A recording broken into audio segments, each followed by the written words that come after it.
You can opt the computer science and उसके अंदर की जो कोर्सेज आपको क्या सेलेक्ट करना होगा वो आप खुद अपने हिसाब से ऑप्ट कर सकते हो, किस डिपार्टमेंट में आपको जाना है या किस फील्ड के अंदर आपको एक्सपर्टाइज लेनी है वो आप चूज कर सकते हो। आईआईटी ने ये बोला है कि एक्सपेक्टेड आप 750 के बाद आपको फिल कर देना चाहिए, बट कट ऑफ इससे हाई ही चला जाता है, ये तो मिनिमम थ्रेशोल्ड।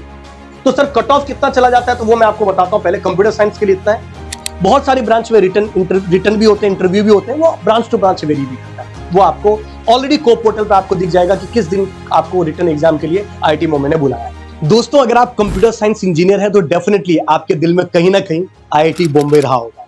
और क्यों आईआईटी बॉम्बे, तो उसका एक छोटा सा एग्जांपल मैं आपको देता हूं। इस बार भी रिसेंटली मैंने एक पॉडकास्ट किया था जिसमें गेट का जो AIR 10 है उनसे मैंने डिस्कशन किया और उनको मैंने बोला यार आप तो जिस कॉलेज में चाहे उस कॉलेज में जा सकते थे, ISC को चूज कर सकते थे। जनरली AIR जो टॉपर्स होते हैं वो ISC को चूज करते हैं, आपने आईआईटी बॉम्बे को ही क्यों चूज किया? तो उसने बोला सर आईआईटी बॉम्बे यहाँ है। जब मैं पहले से था 12th में तब से मैंने डिसाइड किया था आईआईटी बॉम्बे जाऊंगा। बीटेक के बाद किसी कारणवश मैं बीटेक के लिए नहीं जा पाया, इतना अच्छा स्कोर नहीं आया मेरा जेई के अंदर, एडवांस के अंदर, बट सर मेरे दिल में कहीं ना कहीं वो आईआईटी बॉम्बे था और इसको मैंने एमटेक के लिए थ्रू गेट एग्जाम मैंने उसको क्रैक किया। और वहां की उसने जो डिस्कशन किया, वहां की लाइफस्टाइल, वहां की बिल्डिंग्स, गार्डन्स, राइट, और जो पूरा एटमॉस्फेयर है, जो कल्चरल इवेंट है, वो अलग ही लेवल पे। और इसके साथ साथ सबसे इंपॉर्टेंट चीज जो है वहां का प्लेसमेंट।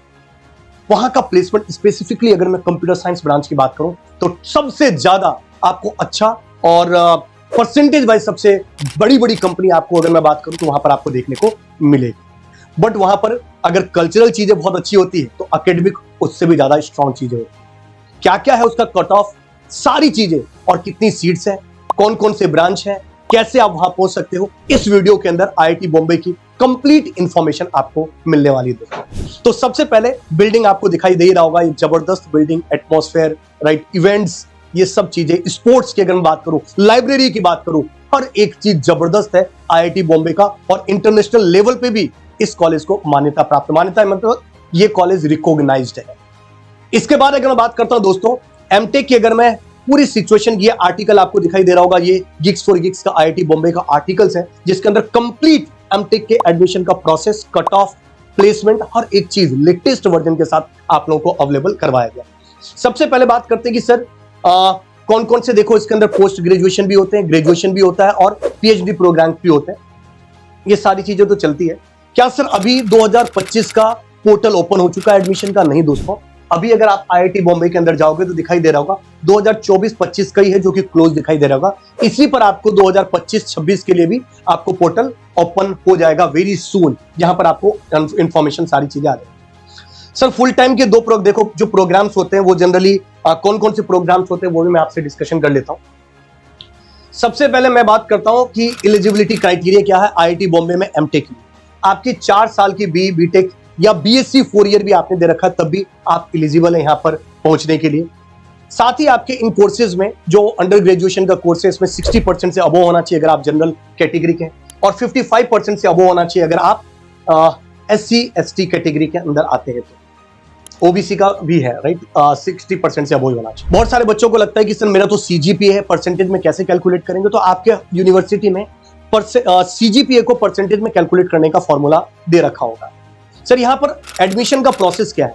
तो दोस्तों कट ऑफ से पहले मैं एडमिशन प्रोसेस भी बता देता हूं। एमटेक के लिए आपको गेट एग्जाम देना सबसे ज्यादा जरूरी है। गेट एग्जाम में अगर आपकी अच्छी रैंक आ जाती है तो उसके साथ आपको एक कोप पोर्टल जो कि काउंसलिंग पोर्टल है उस पर अपने आप को रजिस्टर करना होगा और हर एक आईआईटी का अपना इंडिविजुअली अप्लाई करना होगा। सर वो हर आईआईटी की फीस कितनी है वो अप्लाई करने की, वो भी मैं भी डिस्कशन करता हूं। 150 रुपीज आईआईटी बॉम्बे का है, अदर आईआईटी का वेरी करता है, किसी का 200 है, किसी का 250 रुपए, किसी का 100 रुपए, किसी का 350 रुपीज है, लाइक दैट।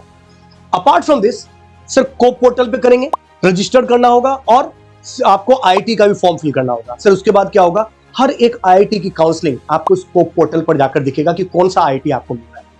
तो ये कोप जब पोर्टल ओपन होगा I will discuss each and every points so that वहां पर आपको कोई भी कंफ्यूजन ना हो, आपकी पूरी काउंसलिंग बहुत स्मूथ तरीके से हो सके दोस्तों।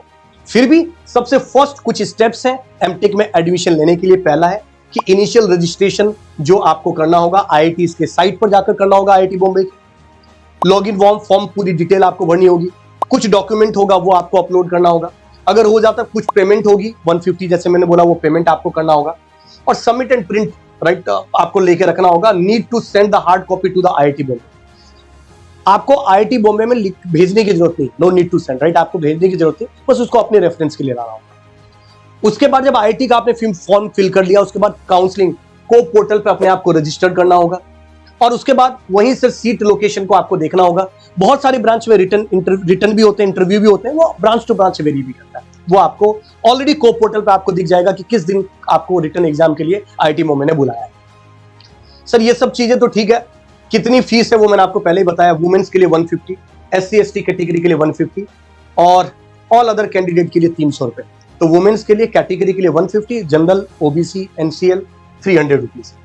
एक्सटेंडेड डेट की बात करोगे तो 650 और इधर 800 रुपए मिलेगा। The fees to be paid by the SBI internet banking. आजकल तो हालांकि बहुत सारे ऑप्शन देने लगे हैं, आप उसके थ्रू फॉर्म फिल कर सकते हो खुद। को पोर्टल पे अगर आपको सीट अलॉट हो जाती है तो आपको उसको एक्सेप्ट करना होगा, फिर कॉलेज में जाकर फीस सबमिट करना होगा, डॉक्यूमेंट वेरीफाई करना होगा, रिपोर्टिंग, और ये सारा आपको आईआईटी बॉम्बे में जाके करना होगा। यानी को पोर्टल सिर्फ आपको एडमिशन तक पहुंचाने का काम करेगा, उसके बाद फिजिकली प्रेजेंट होकर आपको सारा काम आईआईटी के अंदर जाकर करना होगा। सर ये सब तो ठीक है, सीट्स कितनी ये बताइए। तो sir MTech computer science and engineering की बात की जाए, 2 साल का होता है, इसमें 90 सीट्स हैं। सर किसके थ्रू होता है एडमिशन? गेट के थ्रू ही होता है। Median salary 24 lakh per annum है, और ट्यूशन फीस की अगर बात की जाए तो पर ईयर लगभग 1.2 लाख के आसपास पर ईयर अप्रोक्सीमेटली लिखा, मतलब लगभग 2.4 लाख के आसपास आईआईटी बॉम्बे का फीस स्ट्रक्चर है। और एमटेक में अगर आप एडमिशन ले लेते हैं तो आपको 12,400 की यहाँ पर स्कॉलरशिप मिलती है। अब सबसे खास बात है कि सर यहाँ तो कंप्यूटर साइंस इंजीनियरिंग लिखा हुआ है, और मुझे मशीन लर्निंग के अंदर अगर मुझे एक्सपर्टाइज करना है तो क्या करना होगा?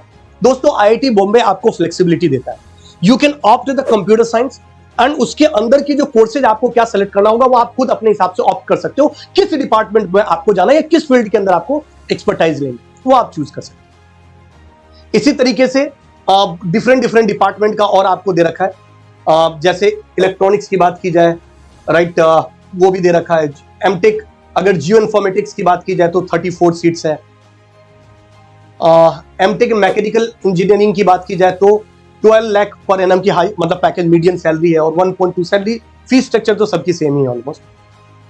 कंट्रोल एंड इंजीनियरिंग की बात की जाए तो 22 टोटल सीट्स है उसके अंदर। कुछ का अवेलेबल है, जो डेटा अवेलेबल है लिखा हुआ है, जो अवेलेबल नहीं वो क्या कर सकते हैं उसके लिए, ठीक है। उसके बाद सर कट ऑफ कितना है, ये मैं 2025 की बात कर रहा हूं। सर 2025 को तो अब काउंसलिंग होगा, ये एक्सपेक्टेड कट ऑफ। तो एक्सपेक्टेड 2025 में हम कितना मान सकते हैं? अगर आपका जनरल में 800 से अबो अगर आपका गेट स्कोर है, डेफिनेटली आपको आईआईटी बॉम्बे का फॉर्म फिल करना ही चाहिए। सर मेरा 750 है, तब भी आपको फॉर्म फिल करना चाहिए। कट ऑफ हम अप्रोक्सीमेटली 800 के आसपास ले सकते हैं। ईडब्ल्यूएस ओबीसी का लगभग 760 के आसपास हम एक्सपेक्ट कर सकते हैं। ये लास्ट ईयर के कंपैरिजन में मैं कंपैरेटिव टर्म्स में बता रहा हूं। और SC ST कैटेगरी का 600 के आसपास। अब बहुत सारे बच्चे बोलेंगे सर ऐसा नहीं होता है, तो मैं आपको बता दूं, हमने पूरी शीट तैयार करी है लास्ट ईयर की भी, कि कौन से बच्चे का क्या क्या कट ऑफ के अंदर या क्या गेट स्कोर था जिस पर उसका सिलेक्शन हो गया। मैं शो भी कर दूंगा आपको, अलग एक सेशन भी लेने वाले हैं जिसके अंदर मैं आपको काउंसलिंग देने वाला हूं, जहां पर मैं अप्रोक्सीमेट आपको पूरा आइडिया दूंगा। दोस्तों सर 2024 की अगर बात की जाए, अब दिखाई दे रहा है 750। एक्चुअली क्या है, आईआईटी ने ये बोला है कि एक्सपेक्टेड आप 750 के बाद आपको फिल कर देना चाहिए, बट कट ऑफ इससे हाई चला जाता है, ये तो मिनिमम थ्रेशोल्ड। तो सर कट ऑफ कितना चला जाता है तो वो मैं आपको बताता हूं। पहले कंप्यूटर साइंस के लिए इतना है, बाकी के ब्रांचेस के लिए भी है, बट अगर मैं लास्ट ईयर 2024 के कट ऑफ की बात की जाए तो कंप्यूटर साइंस एंड इंजीनियरिंग का टीए की पोजीशन के लिए जो कट ऑफ गया था वो 827 गया था जनरल का कट ऑफ, ओबीसी का 808 गया था, एससी का 700 गया था, एसटी का 500 गया था, ईडब्ल्यूएस कैटेगरी का 806 गया था। ये लास्ट ईयर की कंप्यूटर साइंस की बात कर रहा हूं। कंप्यूटर साइंस एंड इंजीनियरिंग में आरए रिसर्च एसोसिएट जो कि 3 इयर्स का होता है, उसकी अगर बात की जाए तो 760 गया था कट ऑफ जनरल का, 624 गया था ओबीसी का, 550 फॉर एससी, 500 फॉर एसटी, और ईडब्ल्यूएस कैटेगरी का 630 गया था। दोस्तों एमएस भी होता है, ये मैं सीएस की बात कर रहा हूं। अब देखो एमटेक में 2 चीजें होती है, एक टीए और एक R, teaching associate, research associate, 2 years और 3 इयर्स। सेम थिंग एमएस जो है वो लगभग 2.5 इयर्स से 3 इयर्स के बीच का जाता है। मास्टर ऑफ साइंस, इसमें भी 2 चीजें हैं, master of science in computer science TA और मास्टर ऑफ साइंस आरए। इन दोनों की भी अगर मैं बात करता हूं तो 679 फॉर एमएस का गया था टीए के लिए, ओबीसी का 709, एससी का 500, एसटी का भी 500, 682 for EWS category. MS research associate की बात करूं तो 786 गया था जनरल का, ओबीसी का 700, एससी और एसटी का 500 और 705 for the EWS category. Branch wise अगर मैं सीट टोटल प्लेसमेंट की सिचुएशन की बात करूं कि सर कितने स्टूडेंट थे, तो मैं आपको बता दूं 90 स्टूडेंट अगर एमए आपने मास्टर्स में एडमिशन लिया है आईआईटी मुंबई में सीएस में, इसका मतलब ये नहीं है कि 90 के 90 ही स्टूडेंट एलिजिबल होते हैं प्लेसमेंट ड्राइव में बैठने के लिए। बहुत से लोग बैठते नहीं, उनको मास्टर्स, उनको पीएचडी के लिए जाना, वो उसके अंदर अपने आप को रजिस्टर ही नहीं करते कि मुझे कंपनी के अंदर बैठना। और ऐसे एक नहीं, ऐसे बहुत सारे एग्जाम्पल्स होते हैं। और कुछ ऐसे होते हैं जो उस एकेडमिक्स को फुलफिल नहीं कर पाते, कुछ ऐसे होते हैं जो एमटेक में एडमिशन तो ले लेते हैं बट बीच में ही छोड़ देते हैं। तो नंबर ऑफ सीट्स 90 है, तो आपको ऐसा नहीं कि 90 दिखेगा, अप्रोक्सीमेटली 82, 83, 80 इस तरह 8-10 लोग हर बार छोड़ देते हैं किसी न किसी के पास। 4-5 भी हो सकता है, ये वेरी करता है, राइट। कभी कभी ऐसा भी हो सकता है कोई नहीं छोड़ रहा, तो इसको पकड़ के मत बैठ जाना। अगर दोस्तों अगर मैं आईआईटी बॉम्बे की अगर बात करता हूं, सबसे पहले मैं कंप्यूटर साइंस की बात करता हूं, तो अपने आप को प्लेसमेंट सेल के लिए जो रजिस्टर्ड किए थे कि मैं कंपनी में बैठूंगा, वो 76 स्टूडेंट आउट ऑफ 90, राइट। 76 में से 69 बच्चों को प्लेसमेंट मिल गया। सोचो क्या प्लेसमेंट का परसेंटेज है, 90.79। अब कोई बोलेगा सर आईआईटी बॉम्बे का तो 100 होता है। यार कुछ लोगों ने रजिस्टर्ड किया होगा, हो सकता है मन चाही कंपनी नहीं आया या नहीं उनकी इच्छा हुई, नहीं बैठ पाए, राइट। तो ऐसा भी होता है कितनी बार। 90.79 आप ये देखोगे अप्रोक्सीमेटली केमिकल और कंप्यूटर साइंस इन सब का प्लेसमेंट, वैसे भी आईआईटी के प्लेसमेंट की बात की जाए तो आईआईटी बॉम्बे का प्लेसमेंट बहुत ही अच्छा खासा रहता है। और लाइफस्टाइल, नो डाउट लाइफस्टाइल की तो मैंने पहले ही बात कर ली कि लाइफस्टाइल तो तगड़ी होती है। सर इसके लिए आपको क्या करना होगा सर कि मैं इस आईआईटी में पहुंच जाऊं? सबसे पहले अगर आपने गेट की तैयारी शुरू नहीं करी तो आपको सबसे पहले गेट की तैयारी शुरू करनी चाहिए। दिमाग में एक फोकस्ड माइंडसेट होना चाहिए कि सर मुझे इस आईआईटी में पहुंचने के लिए एटलीस्ट, मैंने यहां पर 800 बोला है, पर आप लोगों को as a safe side 900 plus GATE score का टारगेट बनाना होगा, यानी अंडर 200 रैंक का टारगेट बनाना होगा। और ये गेट के लिए देखो एडवांस में बहुत डिफिकल्ट था, और गेट के लिए बहुत ही आसान होता है। और जिन्होंने इस बार बोला है और आप लोगों की क्या क्वेरीज है आईआईटी बॉम्बे से रिलेटेड, जरूर पूछिएगा, मैं आपका रिस्पॉन्स करूंगा उस कमेंट के through, right. Till that thank you very much, all the very best, जय हिंद दोस्तों।